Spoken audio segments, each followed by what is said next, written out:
Hi friends, the number one thing that I did to make my weight loss stick was to focus on low calorie, energy sustaining, and hydrating foods. So which one of these foods do you think that I use to help me lose weight? I'll tell you that a little bit later. So I have here red grapes, and these red grapes, they support weight loss, increase my immunity, dementia prevention, and cancer protection because they provide fiber in the skin, so don't take the skin off, hydration in the pulp, and a unique spectrum of polyphenols in the skin like resveratrol that targets inflammation, metabolism, and cellular aging. So their fiber and water content, it promotes fullness when I eat it. It helps to stabilize my blood sugar even though it's sweet because this is eaten as a whole fruit. It supports healthier weight regulation. Grapes are rich in resveratrol, quercetin, anthocyanins. There are compounds in this purple color that has been shown to improve insulin sensitivity, reduce inflammation, reduce oxidative stress, and it enhances mitochondrial and vascular function. Even Concord grape juice, the more color, the better. So these polyphenols in this color, they support my brain health by improving cerebral blood flow. It reduces neural inflammation and it protects my neurons from the oxidative stress that is damaged from just breathing, and it helps to slow cognitive decline. From a cancer's perspective, the grape polyphenols, they activate detoxification enzymes that inhibit abnormal cell signaling, and it supports my immune system by increasing its surveillance against malignant cells. Right? Because we all have cancer cells. But if they never grow and your immune system catches it, it's not an issue. Immune function benefits from anti-inflammatory and antioxidant effects, which helps to maintain a balanced immune response as opposed to over-responding to wipe you out or chronic inflammation that also wipes you out. And for the best benefit, we should really be eating whole food. Eat it with the skins and the seeds. The seeds and the skin is where the polyphenols are concentrated. That's why it's a little bit bitter. And even when you consume grape juice in reasonable portions, and it can deliver concentrated protective benefits, but definitely the fiber will help mitigate that sugar surge when you eat whole grapes. Recently, when I was volunteering for a program that helped teenagers, I offered one of the moms some grapes and she wouldn't eat it. She said, oh, it has too much sugar because she had to watch her blood sugars as she had diabetes. I basically gently explained to her that the immediate effect when you eat sugary fruits or any kind of sugar or starches like your bread and noodles is that you're going to spike your sugar. But the reality is you can correct that very quickly in a matter of a few days if you kept your fats low. Because the cause of high blood sugar isn't the sugar. It's overeating calories, especially in fat calories. And when you do that, you get more insulin resistant. All right, that brings us to tomatoes. These I have here are some grape tomatoes and cherry tomatoes. And the reason why I prefer these small tomatoes is because of the skin. This skin, where a lot of people like to blanch to make salsas or whatever sauces, this skin is a powerful stuff that contains the lycopene, the stuff that I want to help me reduce my weight, improve my skin, improve inflammation, and protect me from cancer. And I look specifically for red and orange foods because it has beta carotene. It's protective for my eye. I mean, once you lose your vision, there's so many things that you can't do anymore, right? And it's just, we are so dependent upon our eye health. When you target one thing, like your blood sugars, you may be missing out on the health of your eyes, right? Missing out on the health of your brains. I don't eat like that. I don't just fix my blood sugars and my cholesterol. I target foods that can do multiple things at one time because that's what good food does. It protects your eyes, your brain, your liver, your kidneys, your immune system, and it helps you lose weight. So one way to eat tomatoes and to release the lycopene is to eat it with a little bit of fat. You can do this multiple ways. So some people, they put a little bit of olive oil and they saute it. That's spaghetti sauce or a tomato sauce. But another way you can do it is just to eat it with a food with fat, right? But you do release more under heat. So to destroy some some of the cells, it's actually important to put a little bit of heat. I do cook it with a little bit of olive oil when I feel like eating more lycopene. This way I can access the fat. But once you increase your oil content, even a healthy oil, supposedly, there's really,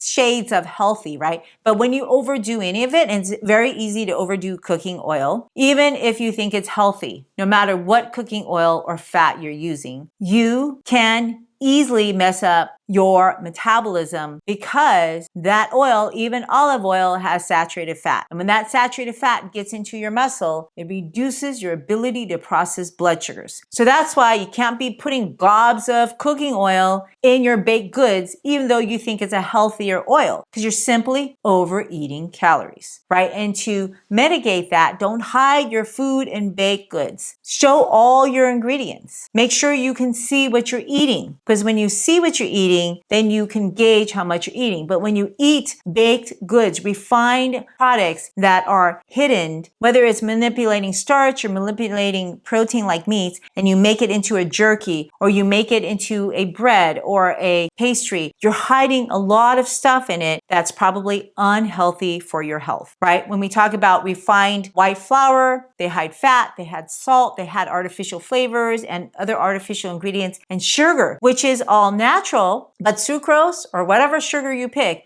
that's a chemical. These chemicals should be minimized. And when you're eating it in refined goods, you're not minimizing it. You're maximizing it. You're maximizing the saturation point so that it can make your starch taste better. I mean, that is manipulating food. And that's why we're all getting sick. A lot of people blame carbohydrates for their illness, but it's not just any carbs. It's carbs that are not in its natural food matrix. And that's the thing. If we just stick to whole, fresh food, we mitigate many of the metabolic problems that society is experiencing today. Now, on the other end, when you manipulate protein bars, jerky, dehydrated this or that, smoked this or that, you're also manipulating protein. Protein's not a good energy source, but it sure does stimulate insulin, and it sure does pack on calories, because you can't store excessive protein in protein form. You store it as fat. And hence we're overeating calories, whether we're overeating fat and carbs or protein and fat. All of them together is a recipe for weight gain. And so anytime that I feel like I'm gaining weight, and I do fluctuate up and down just simply because I do eat with society,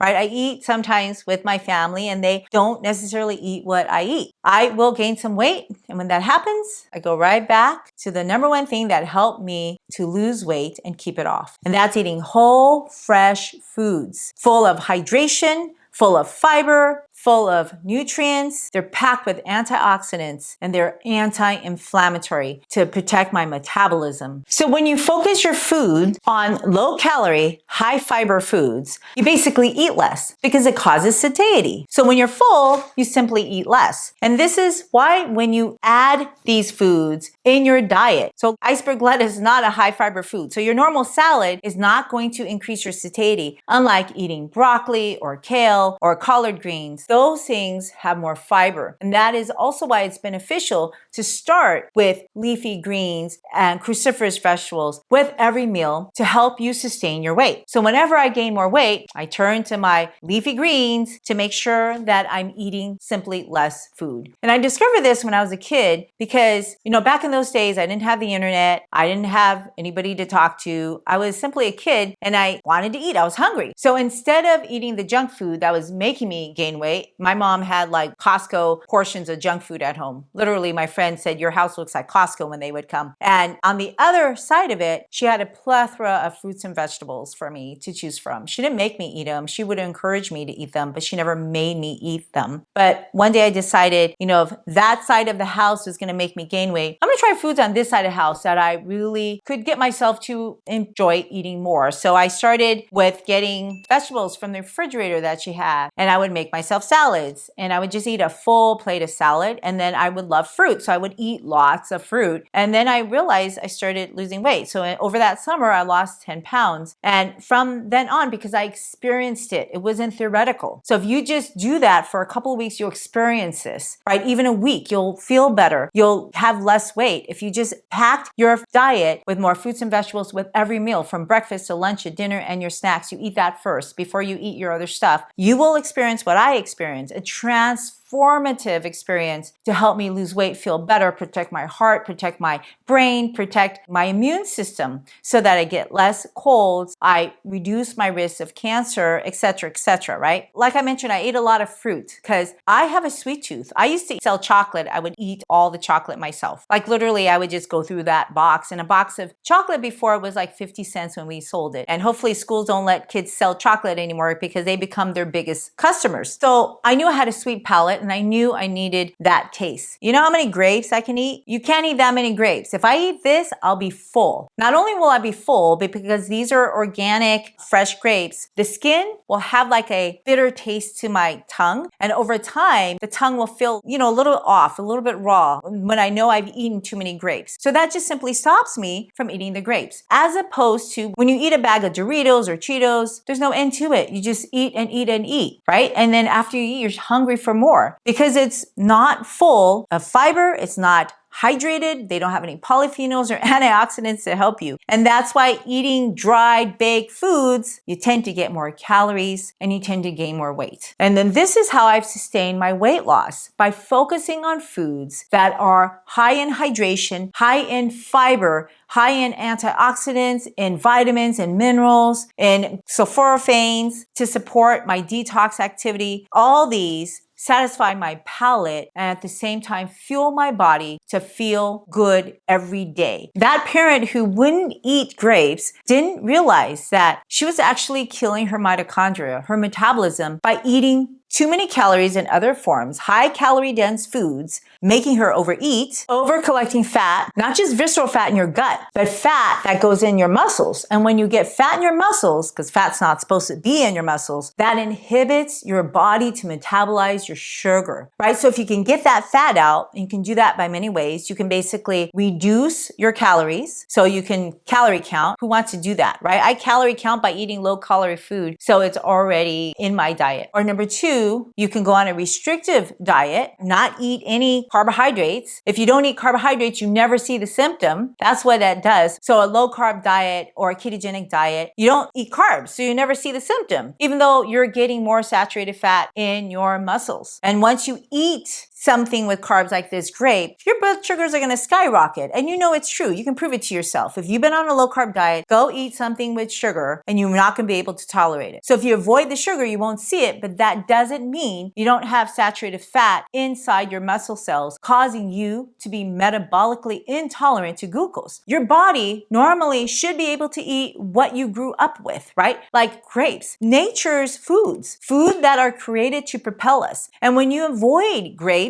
because it has high sugar, well, you're missing out on all the polyphenols, the fiber, the antioxidants in these grapes that protect your body, your immune system to be resilient to all the stressors we have in life. But if you did want to eat a low carb food, how about these strawberries, right? So every week I order a ton of strawberries because it is my favorite food to eat. And the reason why I love strawberries is because it's a low calorie food that is so protective of your brain because of all the polyphenols, but also your gastrointestinal tract, right? We have a rampant amount of problems with our gastrointestinal tract, and berries, including strawberries. I know I'm fortunate because I live in California, so I get to order fresh strawberries, right? If you live in Alaska, your strawberries aren't going to taste like the ones that I get to order from, a farmer friend that I order from every week. And so if you get to eat these strawberries, any berries like blueberries, strawberries, blackberry, black raspberries, they are so protective, not just for your cardiovascular system, but of your brain system, right? And I'm trying to prevent dementia because my mom had dementia when she grew older, but dementia starts 20 years before people even know, or their families even know, that they have memory problems. I don't want that to be me. So I work really hard on a daily basis to make up for my young adult crappy lifestyle in which I was sleep deprived, I ate poorly, I had a bagel and cranberry meal every day because that was my favorite food. And that, of course, is the wrong way to power your immune system because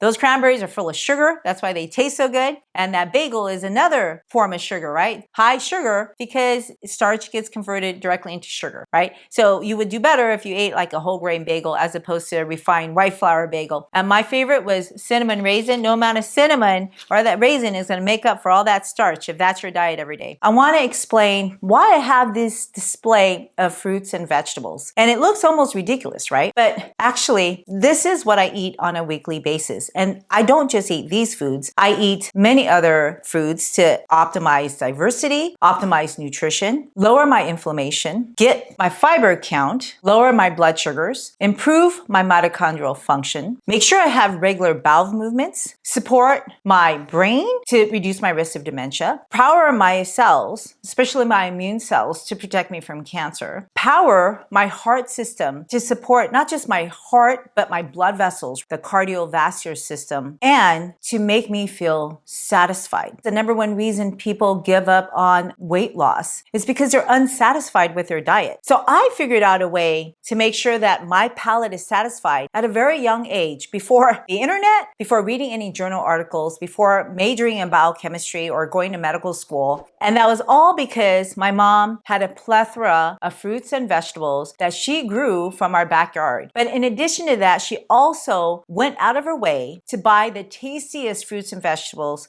so that I would be happy to eat them. So I admit, when I was a kid, I did not like leafy greens. For example, if you were to get me to eat this kale, I would have a hard time because it's fibrous, it's dry, it's bitter, it's not tasty at all. But that's the problem with what I did wrong as a kid. And I didn't really learn that until I had to cook on my own, because my mom, she actually fed me cruciferous vegetables, lots of them. There's a whole plethora of cruciferous vegetables if you go in the supermarket, from different varieties of kales to, this is dinosaur kale, my favorite, but there's curly kale, there's like purple kale. Then there's also cabbage, red cabbage, white cabbage. There's asparagus, there's bok choy, there's a whole bunch of different Asian cabbages, from Taiwanese cabbage to Napa cabbage. There's just a plethora of foods that contain one ingredient called sulforaphanes that power your immune system, really every single cell in your body, to detox. And what detox does is just makes your body work more efficiently. It protects your mitochondria from damage and stress. It lowers your inflammation, and it helps to protect you from stuff like prediabetes, diabetes, high blood sugars. It protects you from toxins. You know, just inhaling California air is toxic. It's full of pollution. It's actually more polluted before with all the lead gasoline, but since they got that out, it's been better. But it's still like, I can't see the mountains that are just literally supposed to be in front of us. I can't see it because there's smog everywhere. But we do know from studies who focus on plant-based whole foods to eat, like Loma Linda, Seventh-day Adventist community, who was inhaling all that heavily polluted lead smog in the 70s and the 60s. They actually have the longest lifespan in America. So I do know we can counteract air pollution with what we eat. And that is true for, let's say, smokers. When you're smoking, or any kind of pollution, right? But smoking, whether you're inhaling,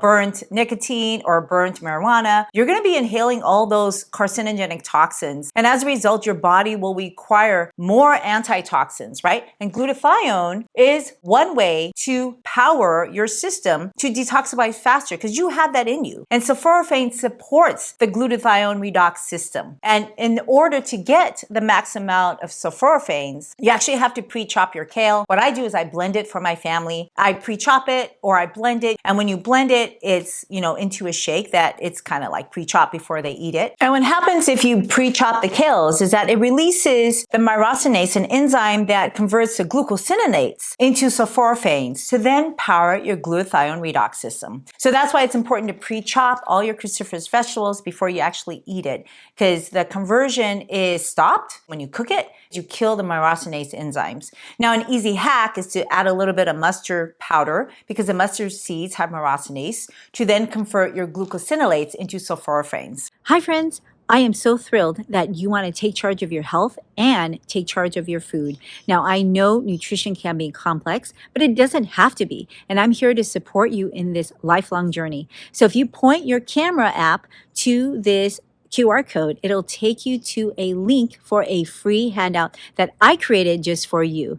And if you like it, if you want to see other handouts, please go to the link in my show notes, and then you can leave me your feedback on what I could do to help you in your journey. Okay, back to the video now. The highest vegetable with highest amount of sulforaphanes, it's actually this vegetable. You know what this is? This is a broccoli, but it's actually not in mature broccoli. It's in baby broccoli sprouts. So if you wanted to maximize your sulforaphane content in your foods, then eat more baby broccoli sprouts. Now, the problem with eating baby broccoli sprouts is that you're not going to get the fiber in this broccoli. So when you eat this mature kale or this broccoli, you're going to get a lot of fiber. And people underestimate how powerful that fiber is. So number one, fiber is what keeps your gut healthy. And your gut is your number one immune system. Without immune system, you will be more susceptible to all sorts of inflammation, from heart inflammation leading to heart failure, the number one cause for people not to make it, to brain failure, the number one cause for people to get demented, gut problems, gut inflammation. People like eating a low fiber diet will get more diverticulosis or pockets in their gut because fiber gets converted into energy by your microbes to propel your colon. So when you eat more fibrous whole foods, that fiber gets converted into butyrate, which is a short chain fatty acid that directly gives your colonic cells energy. And you need energy in order to poop. And the reason you need energy to poop is because your colon is a giant muscle. But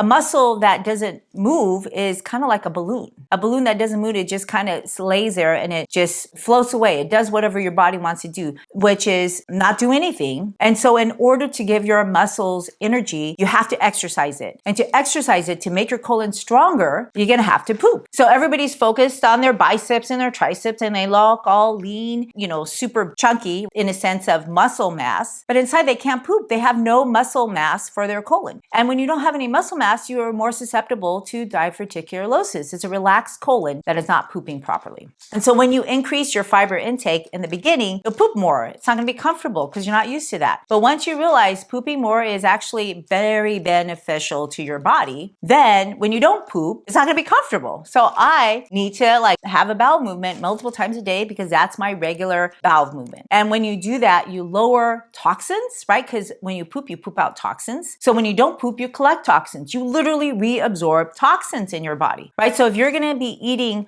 lots of food that's contaminated, if it just sits there, it gives you an opportunity to cause gut inflammation if you're not absorbing it, and then gut inflammation if you do absorb it too. And your gut, the problem with your gut is it's a very thin layer. It's paper thin. So imagine having a paper bag, and there's a hole in it. It won't hold anything. And that's what happens when you have a leaky gut. There is a hole in the tight junctions that allows things like bacteria, even dead parts of bacteria, to cross. Bacteria contain endotoxin. Endotoxin is an inflammatory stimulus, super toxic. Just a little bit can cause your blood pressure to go down and your stress hormones to go up, right? That's inflammation. And we see this all the time in sepsis, when little bacteria cross over and they cause sepsis. We have patients who have persistent line infections, right? They have permanent lines, more permanent than others, but long-term lines, I should say, that get infected over and over, and they're infected with gut bacteria, but they're not spitting on their line. How are they getting it? Well, a lot of times it's the bowel. The bowel is compromised. We now know that when you have an abnormal amount of visceral fat that surround and cake over your bowels, that fat actually traps in bacteria. That's right, bacteria in a normal, healthy person. There's bacteria that live in the fat because it eats the fat and actually stimulates the fat to get fatter so that it can get more food. And the problem with this whole thing is that bacteria doesn't necessarily have to stay in the fat cells. It can actually cross into your blood vessels and then go all over your body. And we haven't had the science worked out, but we know that this is true. Bacteria is not just inside your colon. It surrounds the fat tissue in the colon, especially if you have an abnormal amount of fat tissue or if you have an abnormal gut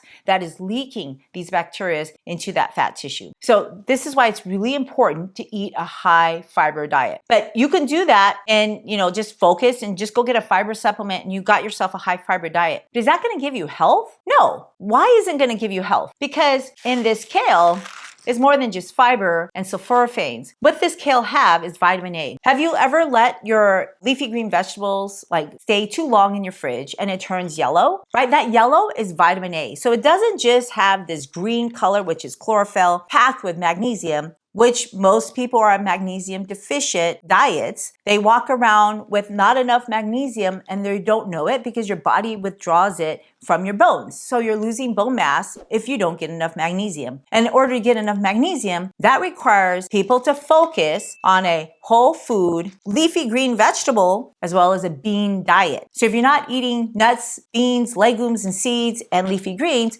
you have a low magnesium diet. Now, to go back on vitamin A is so powerful, not just for your immunity, because it is responsible for cellular replication, but it also is powerful for your eyesight to give you vision at night. And this is why people get sick when they get vitamin A deficient. And so why shouldn't you just take a vitamin A supplement? You can do that, but if you take the wrong dose, you basically get toxic. So when we eat vitamin A in plants, we eat it in the form of beta carotene. And the body then converts it to the vitamin A that we need. But when you take it in a pill form, if you overdo it, it collects in your liver and it actually can be a toxic irritant in the liver. We have people in the public, like public officials, claiming that certain viruses can be treated with vitamin A. But wouldn't it be better if we actually prevented getting the virus or any virus or bacteria or any infection or even cancer and dementia if we take it to whole food? Wouldn't that be ideal? You fill up your tummy and you power your immune system, and then you don't have to worry downstream of the toxic effects of getting too much stuff like vitamin A. By the way, there's another nutrient in these vegetables that I talk a lot about in my videos that I haven't mentioned it. That's another vitamin, a water-soluble vitamin called vitamin C. Now, when you eat vitamin C, do you know which organ it supplies first? Most people, when I talk about vitamin C, they think of their skin because of scurvy. Scurvy is the absolute lack of vitamin C where you're basically not going to survive. Okay, that is how vital vitamin C is. But most of us only think about eating vitamin C when we have cold, right? And so by that time, yes, it can support your body for sure, especially if you're deficient. But my whole point is I want to do prophylactic stuff. I don't even want to get the cold. If someone in the comments asks, how many colds have I gotten in the last couple years? 0. I haven't gotten any colds for the last 5 years and more because I power my system with nutritious, immune supporting foods. And I don't put myself in places where I can get colds. And you may think that that's a little ironic because I'm an infectious disease doctor. I go into infectious disease rooms. Yeah, but there is a way in which we can safely go in where I'm not going to give people my germs and I'm not going to pick up germs from them, right? That's why we have contact isolation signs outside of rooms to tell people exactly how they should enter the room. And it's really important that when you visit someone in the hospital that you follow those signs. Otherwise, you may pick something up, take it home, and bring it home to your family. That is just not a nice thing to give and share. So back to vitamin C. Vitamin C is one of the most underrated nutrients in society because the RDA is such a minimum dose for just survival that it negates all the stressors that we have in life. For example, from your cigarette smoke or your marijuana smoke or even a wild forest fire, that will require you to have more vitamin C, just simply because it's an antioxidant that helps you to detox. Every day, your body, your cells are under severe oxidative stress, just by normal byproducts of what our body makes. And if we don't get enough vitamin C every day to adequately propel our brain, because it is going to steal all the vitamin C that you ingest in your body, you're not going to have enough vitamin C in your hands and your skin, right? If you wash your hands a lot and you have dry skin, or when the weather changes, your skin is peeling, that is a sign you're nutrient deficient. That is not just because your skin is peeling. You have eczema because you're nutrient deficient. It's not just because you have a genetic predisposition for eczema. I have eczema. I had it when I was a kid, but I don't have it anymore because I changed my diet. My kids all have eczema. They have it when they're a kid. And some of them are still kids. And every time they don't pay attention to increasing their nutrients when they're stressed, you get stressed with finals, you get stressed when you're more physically active. There's so many different reasons for stress. If you don't increase your nutrient intake, you will get vitamin C deficient along with other nutrients, maybe not frank deficiency, but more like vitamin C inadequacy. So when you eat a diet heavy of leafy greens, you're going to get a lot of vitamin C, which is in the best form, food form, as opposed to just taking vitamin C. I mean, you can do that. It's just going to give you a little bit of a laxative effect, which a lot of people need. They need to go poop more. So, but it's preferably,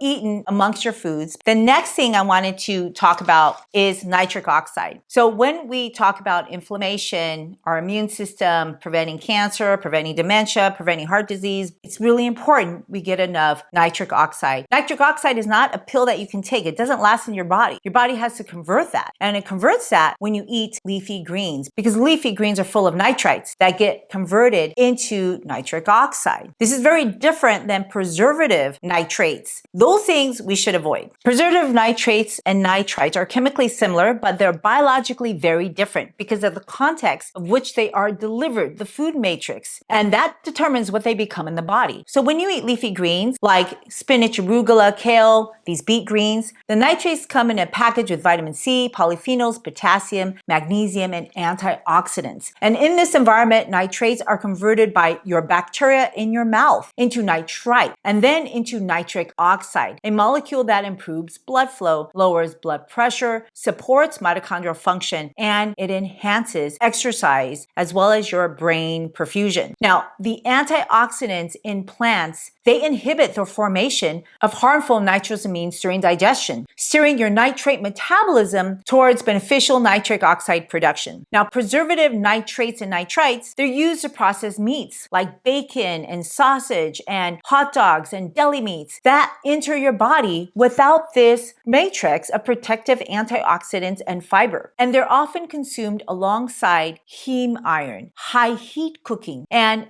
oxidized fats, conditions that favor the formation of nitrosamines, compounds linked to DNA damage, which then increases your risk of cancer. Particularly colorectal cancer was rampant in society these days in the younger generation. So in this setting, nitrates, they're likely to become carcinogenic rather than vasoprotective. So if you're going to eat that stuff, eat it with leafy greens. The dose and delivery also differs significantly. Processed foods deliver nitrates in concentrated, repetitive forms, often with high salt, high fat. Whereas when you eat leafy greens, it provides nitrates as a part of a low-calorie, fiber-rich food that slows your absorption of any of the food components. So it supports your gut health. Beets support weight loss, immunity, dementia prevention, and cancer protection through their unique effects on blood flow, metabolism, and cellular defense. They are definitely rich in dietary nitrates, which the body absolutely needs because you convert it to nitric oxide, which improves your vascular function. It helps to dilate your blood vessels.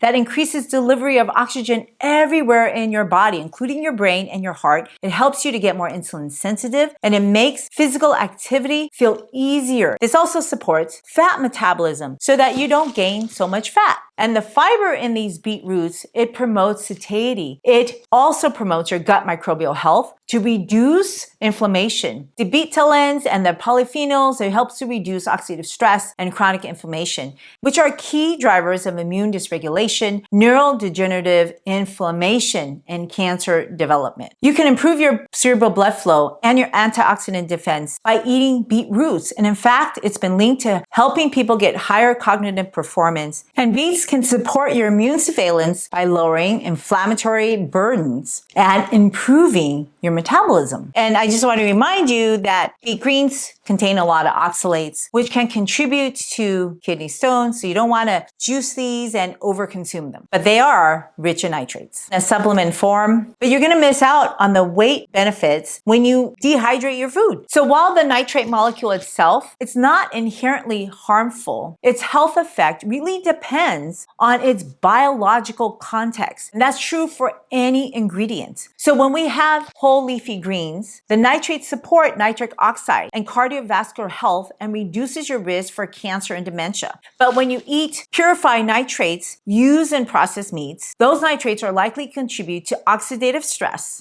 and cancer risks. The package is super important when it comes to our food. Now, talking about beet greens, I want to talk to you about the beet roots. I don't eat a lot of beet greens, so these greens, most of it I'm not going to eat because it's high in oxalate, and oxalates can directly increase kidney stone formation. But what I concentrate on are the beet roots because these are powerful blood flow nitric oxide enhancer food. So I don't just eat this myself. I just want to make clear, I'm actually sharing this with my family. I've ordered even more than I usually order because I have a family gathering I'm going to, and I'm going to bring all these foods to share with everybody. But on a normal basis, I do order quite a lot of kale, quite a lot of beets, quite a lot of grapes and tomatoes and strawberries and onions and basil. That's what I have on on this table, but I also have a whole bunch of other fruits and vegetables in my refrigerator. And some of you may say, well, you can't afford these things. And you know how much kale costs? A bunch of kale costs $1. So if you saved your $1, instead of buying that candy bar, or I don't know how much candy bars cost, it probably costs more than $1, or your soda drink, or your snack food, you could afford for sure kale, for sure broccoli. Broccoli isn't that much more expensive, and it's dense. If you've ever felt how much these foods weigh, it's actually quite dense, unlike if you buy a bag of potato chips or even a bag of popcorn. I think this is definitely a lot of food that I can't eat in a week. I don't eat this all in a week. I actually support my family and extended family to eat this, but I do spend more money on fresh produce because I look at it as medicine. Instead of buying prescription drugs, I'd rather front load all the effort and spend my money on good, nutritious food so that I am not spending more money on the tail end trying to get people to,